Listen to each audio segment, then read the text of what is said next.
Tout est possible tant que vous le voulez vraiment, tant que vous avez la passion, vous avez le cœur de le faire. C'est vraiment possible de réussir.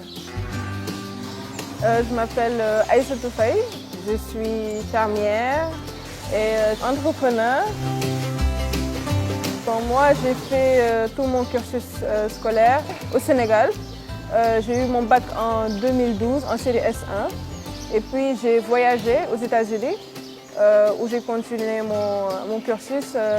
J'ai eu mon bachelor et mon master en finance en 2017. Puis je suis rentrée à la suite de ça pour un peu travailler dans la finance pendant quelques mois et puis j'ai pris ce projet en main.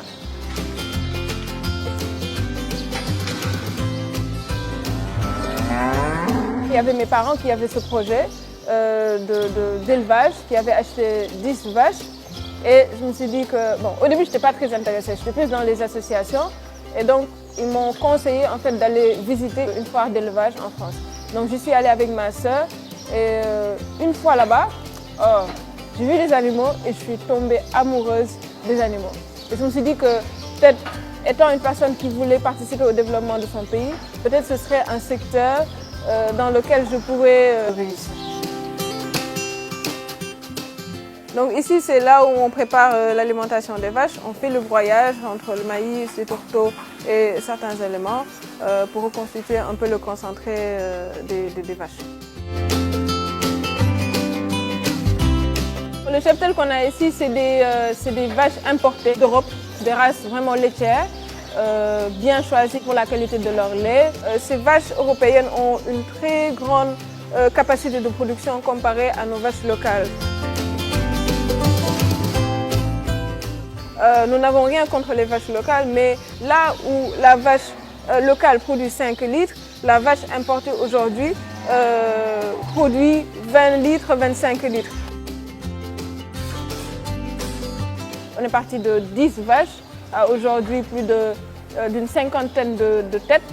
Puis au fur et à mesure, une étable moderne, une salle de traite. Donc c'est tout un processus, mais c'est avec le temps qu'on a construit tout ça. On a commencé environ par une centaine de litres. Aujourd'hui, on est à plus de 300 litres pour le même cheptel. Mais quand même, on collecte du lait aujourd'hui chez les éleveurs locaux de la zone, mais aussi dans des fermes sénégalaises comme la nôtre. Donc quasiment, on a des capacités de 3000 litres par mois en production. Au début, oui, ça a été difficile parce qu'il y avait un choix à faire et ce n'était pas vraiment évident au début. Mais ce qui m'a vraiment poussé, c'est-à-dire, c'est mon parcours. C'est l'expérience en fait, que j'ai eue aux États-Unis parce que c'est un pays qui t'apprend en fait, à prendre des risques, à essayer, à tenter, à ne pas avoir peur d'échouer. Tu peux être businessman, ne pas avoir fait d'études en sciences politiques et puis d'être président de la République. Et c'était la même chose pour moi, me dire que oui, bien vrai que j'ai eu un background scientifique, un diplôme en finance, bah, je peux être fermière, je peux être en fait tout ce que je veux. Et vraiment, c'est quelque chose qui m'a vraiment aidée dans ce que je suis aujourd'hui.